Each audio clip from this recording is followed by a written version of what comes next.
So, I'm excited to be on the stage. This is kind of, I don't know if I want to sit down and act really pretentious in this inside the actor studio type of setting. I should have brought my horn. I would love to play my horn in here. Yeah, not bad acoustics, yeah.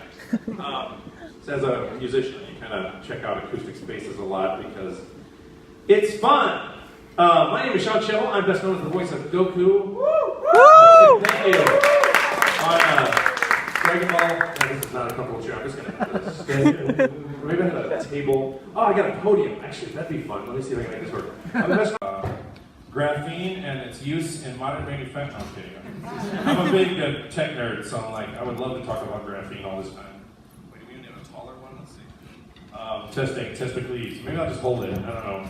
Anyway, I'm best known as the voice of Goku. I think I nailed Dragon Ball Z, Dragon Ball Super. I also done dozens of voices over the last 20 years for various shows such as Ninja Turtles, Pokemon, Yu-Gi-Oh, Yu-Gi-Oh GX, Yu-Gi-Oh 5Ds. Dr. Clara, yes. Hi, Dr. Clara. Yu-Gi-Oh GX. That was a fun voice. And I'm a voice actor, ADR director, writer, whatever. I list my credits so in case there's some writing I'd like to ask a question about or whatever, so that you have some material to ask questions with. I know we live in the modern age. I never get over this when I'm doing panels. Just people just filming, just showing it. No, I'm not mad. I'm just like, it makes me so uncomfortable. I'm like, yes, what's your question? Yes, what is your question? I'm now documenting your whole... I'm almost 50 this year, so I grew up without all this. You know, I was born in 68. I still like answering machines, crystal joke. I always leave him an announcing machine message because anytime people say, text me for faster service, I'm like, I don't want to text you for faster service. I want to leave you a funny message because text don't have emotions and voice acting does. So I want to leave my emotions on your answering machine. And then you will call me back and we'll have a normal conversation like humans who aren't talking through veils. Anyway, so I'd like to open up the floor. We do some questions. Where's my roving? What's your name again, by the way? Heather. Heather's my roving Donahue. Most of you will not get that joke, unless you're my age. Because Donahue used to walk in the audience and be like, doing this, and like ask a question. So we're gonna do a Q&A about Dragon Ball. Just for the record, here's how much I know about the Dragon Ball movie, as much as is in the trailer we released. I don't know anything. They're not telling me nothing.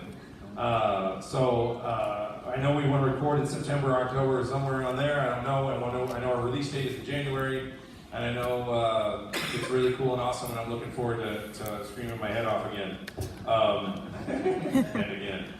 But and I'm very, very excited about the movie. So, and I've been to San Francisco before. I've never been to Santa Clara.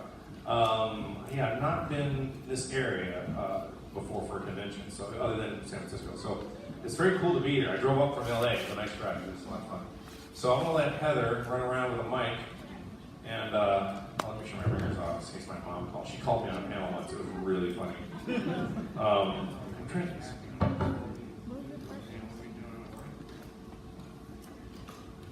Hey Sean, so I wanted to ask, in the new Broly movie, like Broly is being like reintroduced, like the characters that like never seen him before. How does it feel like the character, like your reaction that Goku's never met him before, never seen him before in his life, and now you gotta like create like a new reaction to meeting this new character?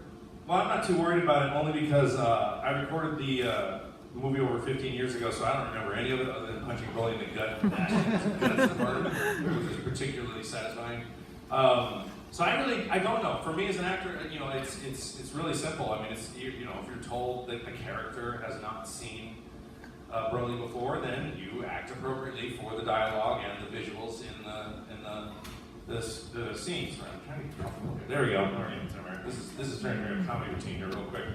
So yes, I'm excited about it. I'm really excited about the animation style. It seems like very 90s, very old school manga style, which I've always wanted. I'm really excited about that artwork. I've had the privilege of meeting the animation director and a couple of the people behind the animation crew who I have tremendous respect for. Trust me, I think voice acting is pretty challenging. I think animating is way harder. But maybe I say that because I can't draw, but I tried to animate something with a little animation program. Like, man, you gotta do this all the time, like 24 frames, and then do it for hours, and oh my God, I want to put a gun in my head. So I don't know how they do it, especially those stop motion animation guys. Like I love Wallace and Gromit. It's like one of my favorite things. That stop motion animation, I'm just like, that's one of my favorite things ever. Those guys are just, you're talking about meticulous, repetitive tasks. That is on a whole other level. So I'm very excited about the story and the movie and some of the characters they're going to be introducing. Along with going with Super. I wish we were done with Super, so kind of dovetail in like it is in Japan. But we'll be very close. We'll be through episode 99, I think, roughly by the end of the year. Most of that will have aired by now. Most of you guys who are hardcore fans are going to watch it in Japanese first anyway, so you've already seen the whole thing in Japanese, so that's cool. And let's go with Donahue Heather. Let's get to our next person. So.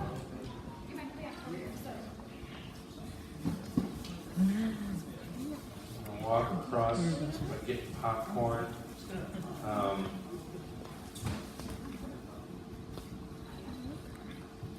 Hi, Sean. Hello.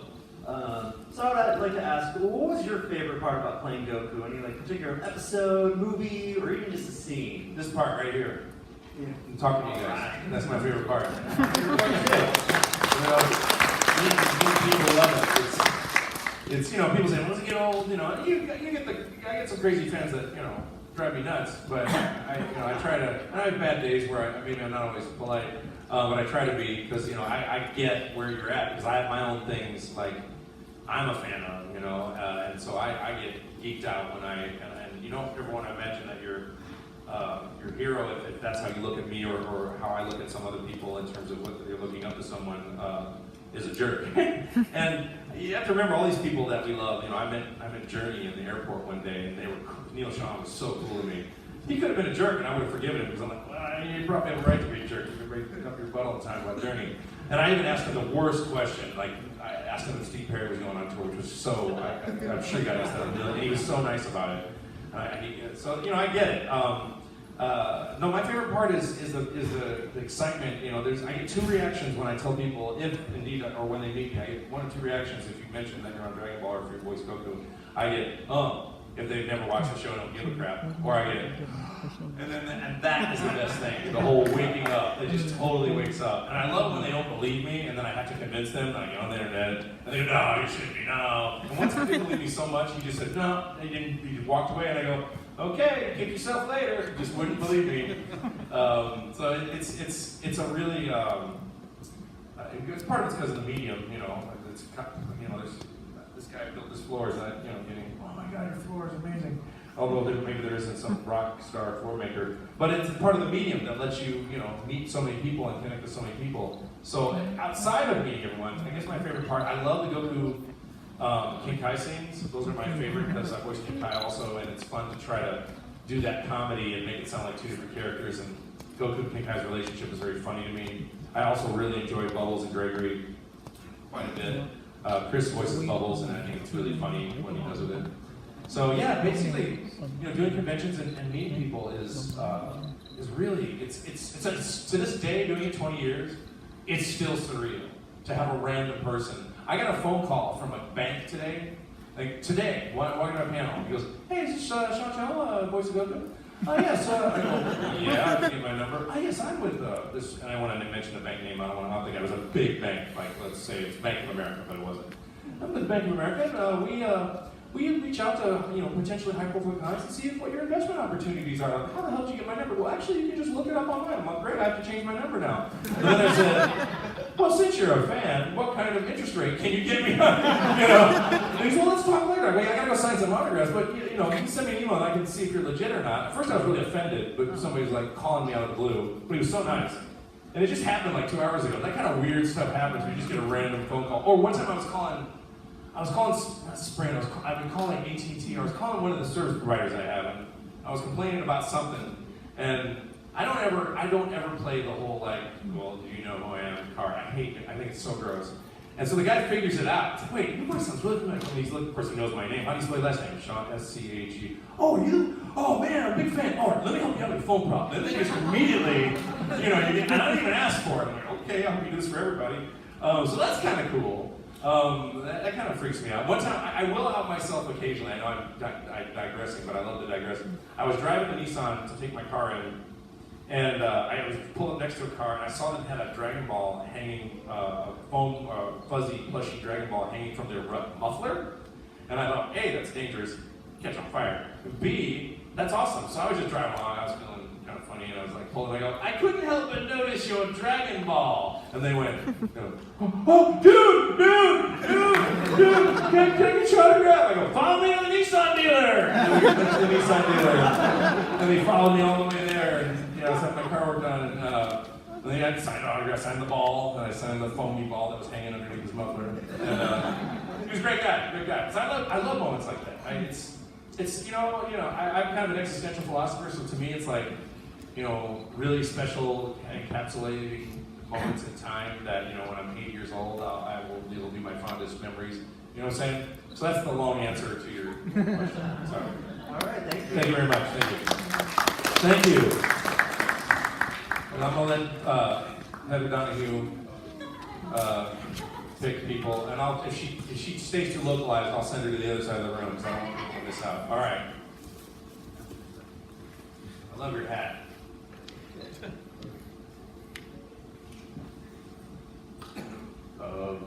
Hi. I heard that I saw a video about you saying that you passed out doing a Super Saiyan 3 transformation. No. Like it was like your intense. What was your most intense stream that you've ever done? Well, I passed out during Super Saiyan 4 Kamehameha on Dragon Ball GT. I didn't pass out during Super Saiyan 3. That was not a problem, although it was difficult. And what was the question? Like what was the most intense one you've ever done? Most intense thing I've ever done, probably most in recent years, I Will Not Let You Destroy My World part in Battle of Gods. That was pretty crazy. And there's a video of me doing it online. It's pretty little, lost my shit there. And then I just did in Dragon Ball Super the Kaioken ×10 Super Saiyan God mode, which was difficult because I was purposefully trying to make the scream sound really difficult and painful because I knew that Goku was accidentally damaging his chi, and then when you get "Today on 10 energy disorder" or "Doed," which I thought was hilarious. I added that line. I said "or Doed" because they always spell out the acronyms on the diseases, and so I thought it's funny, but nobody else got the joke. But I'm like, it's Doed. You got Doed, Goku. So I was trying to make it. That was actually very physically painful to do. I mean, it's always painful, but what makes it really hard is if you don't get a cut, like if you get a cut, like if I'm doing Kamehameha and I'm holding it, but then they cut away to another angle, well then I can reset and then pick up that power where it left off. We should be a break. Sometimes they don't do that. Or sometimes you're doing the Kamehameha and it's like, and then you see the enemy, you're holding it, and then the animation, then he pushes it a little further, and you go a little further, and I'm like, okay. So usually I'll time it out and I'll fake scream it. I'll just go, Kamehameha, and I'm just doing it real quiet, just feeling how I'm watching the timing. And sometimes we do picky things like I'll do Kamehameha, and I said, that may sounds like crap, let's just come in for the May. And I'll do the May, and I'll stitch it together, but usually the first 2 or 3 passes is the whole thing. And then we'll go through and spot check and stitch things together in Pro Tools to make it sound all, and then the mixers make me sound like probably way better than I do. So they're really good at making me sound awesome. So that was fun. Where's Heather Donahue? There she is. All right, good. Next question.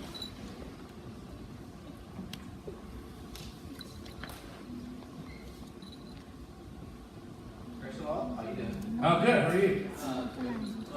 My question is, what was your favorite arc? My favorite arc I discovered through watching the series being in the series for so many years, and watching it and being asked that question a lot. I figured out during Battle of Gods and Resurrection F that my favorite arc is the whole Goku-Vegeta storyline, the whole Goku-Vegeta relationship. So that's its own arc. One might argue that's the entire story of Dragon Ball, but it's not. But that is the Goku-Vegeta rivalry, frenemy situation is fascinating to me. And Goku just blows it off. Goku, I don't think he ever really gets genuinely miffed at Vegeta. He might be angry and rageful in a fight, but he's not you don't see him and she just, man, Vegeta's pissing me off, man. He won't train with me, and that guy's so mean, and he doesn't, he's just like, yeah, maybe I'll train with him, maybe I'll do this, maybe, he's always down to, forgive Vegeta for whatever, as long as he'll, fight him. Thank you. Hi. Hi. Is Ultra I don't know yet. Keep in mind, people ask me a lot of questions like this, and for you younger kids, I hope you understand the following. Remember, I'm an actor who plays Goku, and the source material for Goku is created in Japan by Akira Toriyama and the staff at Shueisha and Toei, etc. But it's generally Akira Toriyama's vision. So, I would not know, based on that knowledge, I would not know if it's his final form.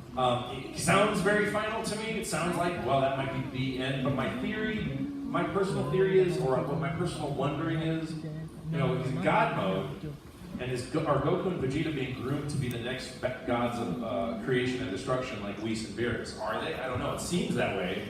I wonder, will Vegeta be the god of destruction, and will Goku be the god of creation, or vice versa, since Goku ends up to break everything when he fights?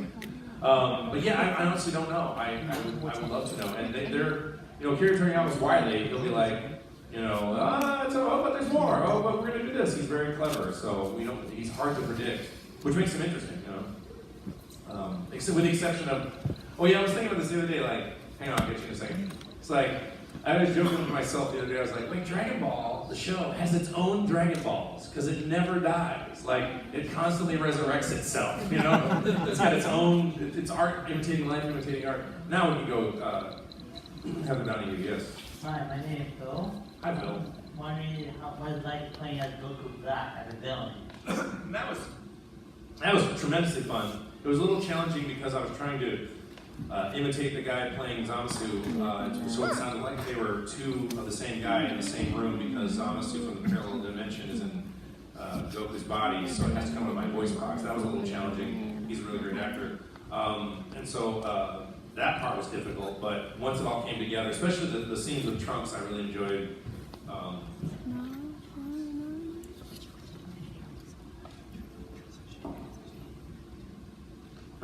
I'm waiting for you to take the question. Yeah. Is that okay? Yeah. Okay, go Hi, ahead. Sean again. Hi.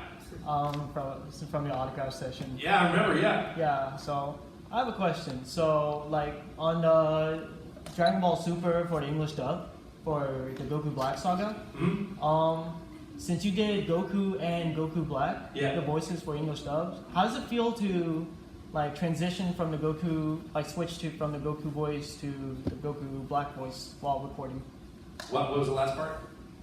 You switch from when you have Goku and Goku Black as the characters to record as the How does it feel to switch from the Goku voice to the Goku Black voice? It was uncomfortable, but also liberating. So it's uncomfortable because it's a new voice you want to get right. It's liberating because I don't have to be a Boy Scout anymore, and be goody two shoes, and I can be vicious and evil.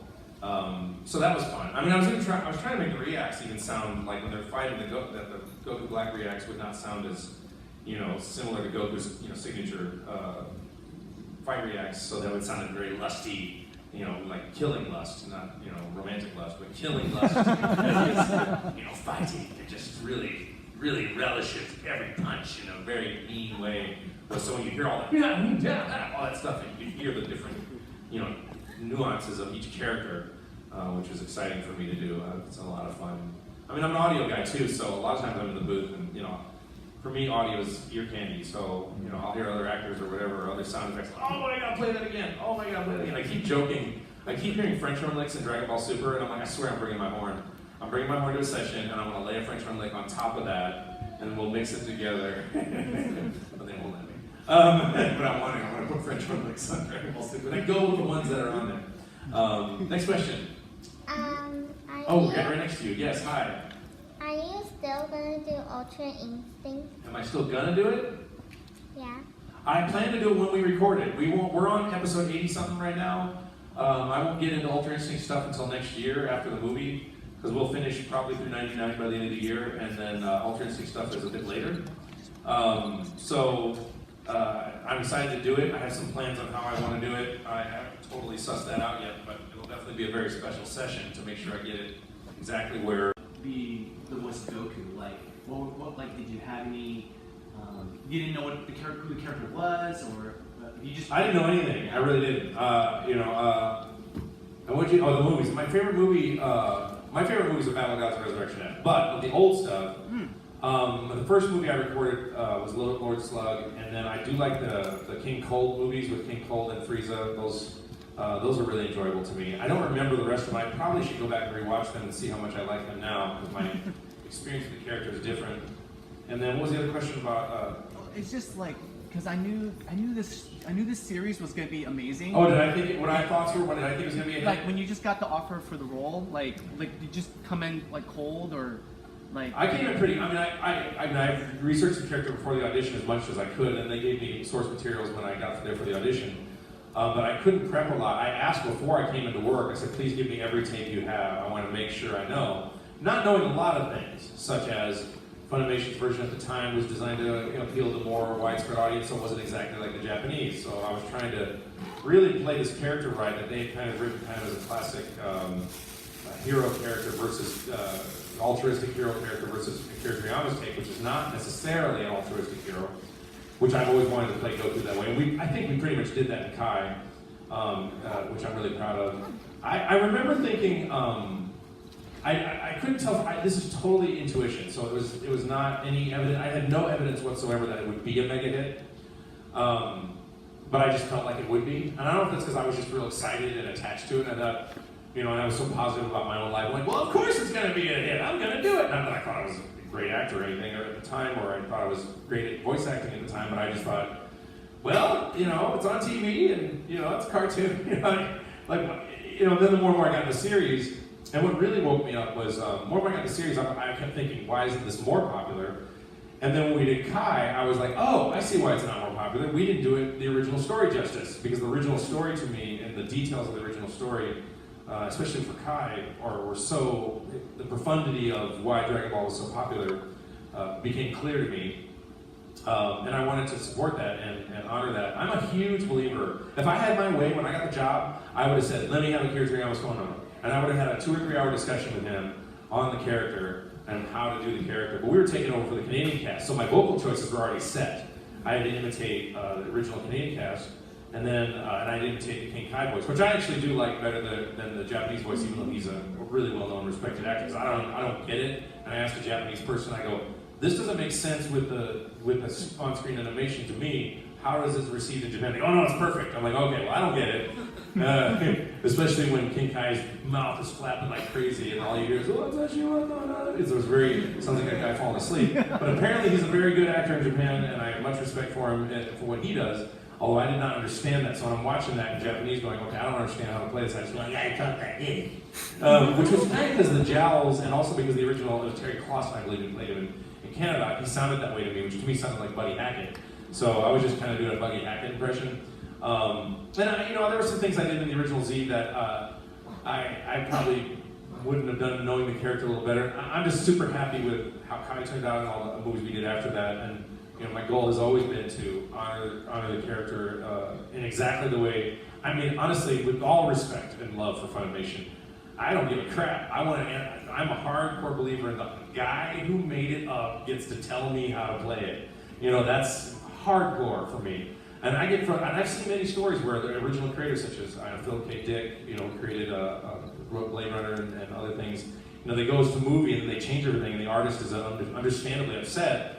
I'm almost always in the camp of just make it like the guy who's telling you you're screwing it up makes it. And on times where it's screwed up, it's because some director with a big ego would say, "Oh, people like this more," and it always ends up sucking usually. So I'm a huge believer in honoring the original creator of the meaning of a character.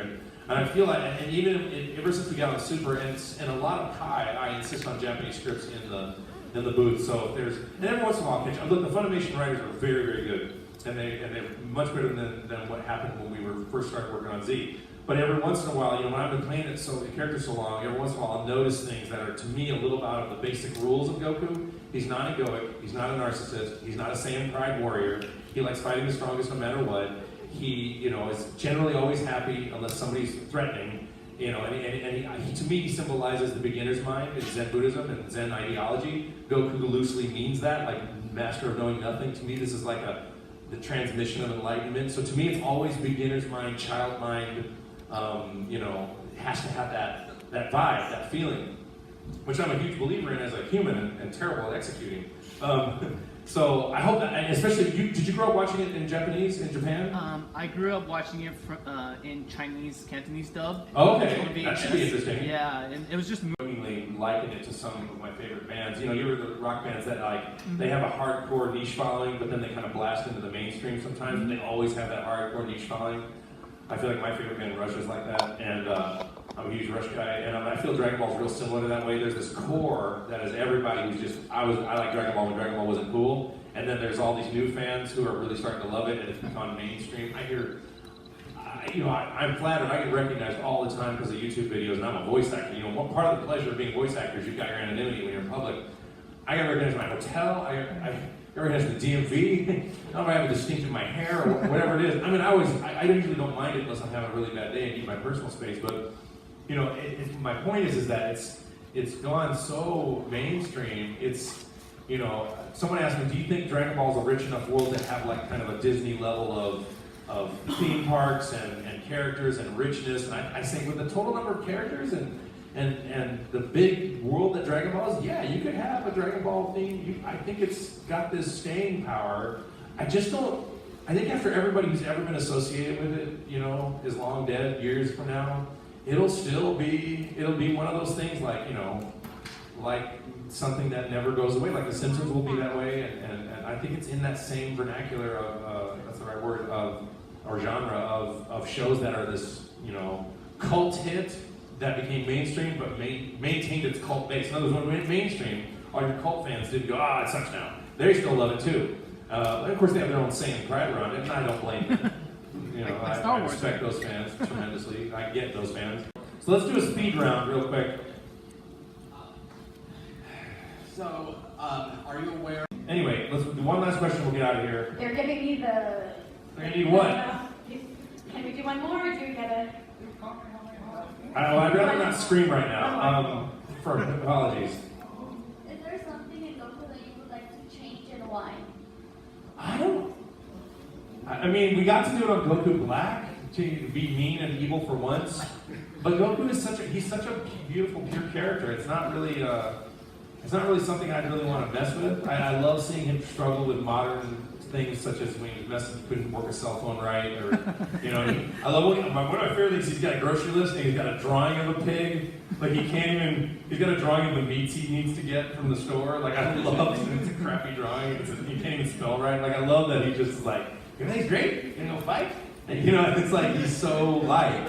I would never want to change that, I don't think. I think Akira Toriyama really nailed it with that character, which is evidenced by everyone here in the room today. I apologize for the shorter panel. I thought it was much longer. That's the scheduling they're doing, and I got to get off here for another actor. So thank you very much. I'll be my